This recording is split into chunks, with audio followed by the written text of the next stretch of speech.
Hello dear student, কেমন আছো? আশা করি প্রত্যেকে ভীষণ ভালো আছো। আজকে আমরা কোষে দেখি 23.1-এর 3-এর দাগের অঙ্কটা পড়বো, প্রথমে পড়ে বুঝবো, তারপর অঙ্কটা প্র্যাকটিস করবো। ওকে, কি বলেছে দেখো।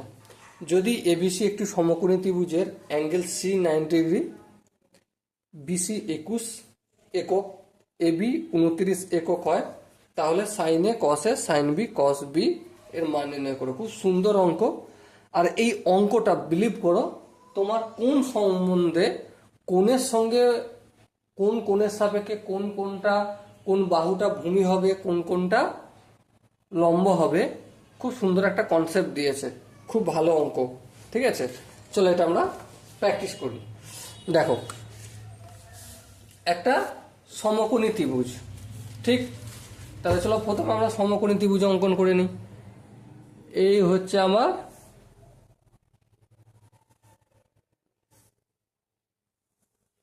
সমকোণী ত্রিভুজ। সমকোণী ত্রিভুজের 90 ডিগ্রি কোনটা? সি কোণটা। তাহলে এটা হচ্ছে সি কোণ। বেশ, তাহলে এটা যদি সি কোণ হয়, এখানটা আমি বি নাম দিচ্ছি, আর এখানটা এ বি সি হয়ে গেল। বেশ, আচ্ছা এবারে কি বলেছে দেখো, বিসি হচ্ছে 21 সেমি। বিসি এই বি আর সি এটা কত? 21 সিএম। বেশ, আর কি এবি হচ্ছে 29 একক। এই এবি এটা হচ্ছে 29 একক। বেশ, এবার দেখো সাইন কস এর মান নির্ণয় করতে বলেছে।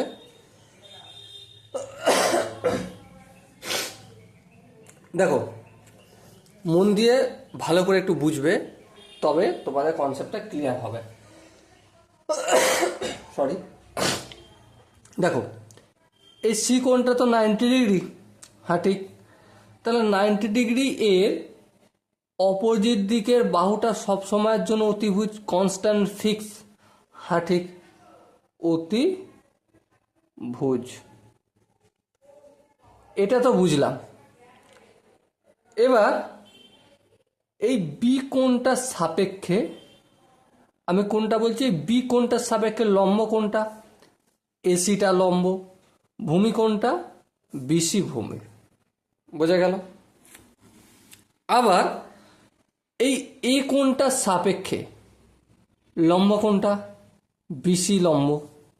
ওকে, আর ভূমি এসি। তাহলে ধ্যান দিয়ে লক্ষ্য করো, একটাই বাহু বিসি বা এসি কখন লম্ব হয়ে যাচ্ছে, কখন ভূমি হয়ে যাচ্ছে? দৃষ্টিকোণের সাপেক্ষে বা কোণের সাপেক্ষে লম্ব ভূমি হয়ে যাচ্ছে। যখন বি কোণের সাপেক্ষে আমরা আলোচনা করব, তখন এই বিসি বাহুটা হয়ে যাবে কি? ভূমি।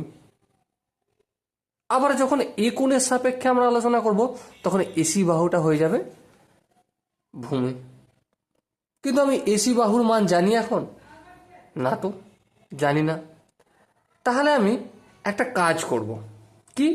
যে পিথাগোরাসের সূত্র অনুযায়ী, পিথাগোরাসের সূত্রানুসারে কি? যে অতিভুজের স্কোয়ার ইকুয়াল টু লম্ব স্কোয়ার প্লাস ভূমি স্কোয়ার। তাহলে এটাকে আমি এক্স ধরে নিচ্ছি, ঠিক আছে? কি জানি? 29 তার হোল স্কোয়ার ইকুয়াল টু 21 তার whole square plus x square, তাই তো? বেশ ঠিক। এবার দেখো, 29 এর হোল স্কোয়ার মানে কত, একটু গুণ করে দেখে নেবো কত হয়। 9 81, 1 হাতে 1, 9 দুগুণে 18, 18 আর 8 কত?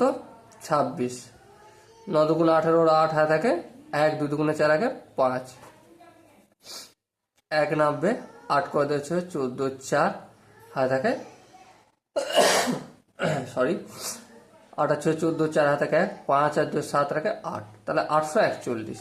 তাহলে 29 স্কোয়ার মানে 841 হবে। 21 স্কোয়ার মানে কত? চলো এখানে করে নিই। 1 1 1, 2 1 2, 2 1 2, 2 দুগুণে 4, 1 2 2 4, 4 কত হলো? 441 প্লাস এক্স স্কোয়ার। এবার লক্ষ্য করো বা ধ্যান দিয়ে দেখো, 841 থাকলো, এদিকে যদি 441টা ডান দিক থেকে বাম দিকে আনি তাহলে কি হয়ে যাবে, মাইনাস হয়ে যাবে, ইকুয়াল টু এক্স স্কোয়ারটা থাকলো, বেশ বোঝা গেল। এবারে 841 থেকে 441 বিয়োগ করলে কত হবে, 400 হবে, তাহলে 400 ইকুয়াল টু এক্স স্কোয়ার, এটা পেলাম। এবার দেখো 20, এবারে অতএব এক্স ইকুয়াল টু কি, রুট ওভার 400, রুট ওভার 400 মানে কি 20 গুণিতক 20, এইভাবেও করতে পারো। তাহলে দুটো 20 থেকে একটা 20 বেরিয়ে আসলো, তাহলে 20, তাহলে এক্স এর মান কত হলো, 20 একক। ওকে, এবার দেখো, এবার হচ্ছে আসল অঙ্ক। আসল অঙ্ক এখন শুরু করব। লক্ষ্য করো, এই বি কোণটার সাপেক্ষে আমি ধরো সাইন বি বের করব, সরি বি সাইন বি বা কস বি বের করব। তাহলে আমি বি কোণটার সাপেক্ষে লম্ব কোণটা, এসি বাহুটা, লম্ব বাই অতিভুজ, তা লম্ব কত 20, 20 অতিভুজ বা হচ্ছে 29, চলো লিখে দিলাম। এই বি কোণটার সাপেক্ষে ভূমি কোণটা বিসিটা, তাহলে ভূমি অতি, ভূমি কত 21 আর অতিভুজ হচ্ছে 29, কমপ্লিট হয়ে গেল অঙ্ক। আবার এই এ কোণটার সাপেক্ষে সাইন এ, এই এ কোণটার সাপেক্ষে লম্ব কোণটা, এই বিসিটা লম্ব, হ্যাঁ ঠিক, লম্ব অতি বিসি, বিসি বাই এবি, তাই তো। এই কোণটার সাপেক্ষে লম্ব কি, এই কোণটার বিপরীত দিকের বাহুটা কি হয়ে যাবে, লম্ব হয়ে যাবে, তাহলে 21/29, তাহলে চলো ফটাফট করে লিখে দিই 21/29। ওকে, আবার কস এ ইকুয়াল টু কি, কিসের বাহুর ভূমি অতি, তাহলে এ কোণটার সাপেক্ষে ভূমি কোণটা, এসিটা ভূমি, তাহলে এসি বাই এবি, হ্যাঁ ঠিক। এসি কত দেখো বের করেছি 20, তাহলে 20/29। ওকে, সো আশা করি তোমাদের এই অঙ্কটা বুঝতে কারো কোনো অসুবিধা হয়নি। যদি কোনো ডাউট থাকে একটাই কাজ, কমেন্টে জানাও, আমি প্রতিটা কমেন্ট পড়বো, দেখবো, এবং যেখানটা প্রবলেম হয়েছে তোমরা যদি কমেন্টে জানাও, সো আমি সেখানটা ডাউট ক্লিয়ার করে দেবো অন্য একটা ভিডিও এনে। ওকে, চলো দেখা হচ্ছে পরের সেশনে, ততক্ষণ তো ভালো থাকো, সুস্থ থাকো, জয় হিন্দ।